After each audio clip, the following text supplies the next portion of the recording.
The second book of Samuel, otherwise called, the second book of the Kings, chapter 4. Reading from the King James Version of the Bible. And when Saul's son heard that Abner was dead in Hebron, his hands were feeble, and all the Israelites were troubled. And Saul's son had 2 men that were captains of bands, the name of the one was Baanah, and the name of the other Rechab, the sons of Rimmon a Beerothite, of the children of Benjamin, for Beeroth also was reckoned to Benjamin. And the Beerothites fled to Gittaim, and were sojourners there until this day. And Jonathan, Saul's son, had a son that was lame of his feet. He was 5 years old when the tidings came of Saul and Jonathan out of Jezreel, and his nurse took him up, and fled, and it came to pass, as she made haste to flee, that he fell, and became lame. And his name was Mephibosheth. And the sons of Rimmon the Beerothite, Rechab, and Baanah, went, and came about the heat of the day to the house of Ishbosheth, who lay on a bed at noon.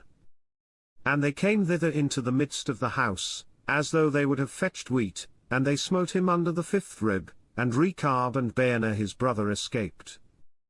For when they came into the house, he lay on his bed in his bedchamber, and they smote him, and slew him, and beheaded him, and took his head, and gat them away through the plain all night.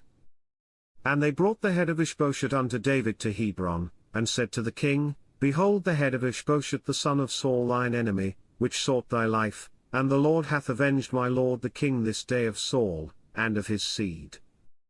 And David answered Rechab and Baanah his brother, the sons of Rimmon the Beerothite, and said unto them, As the Lord liveth, who hath redeemed my soul out of all adversity, when one told me, saying, Behold, Saul is dead, thinking to have brought good tidings, I took hold of him, and slew him in Ziklag, who thought that I would have given him a reward for his tidings.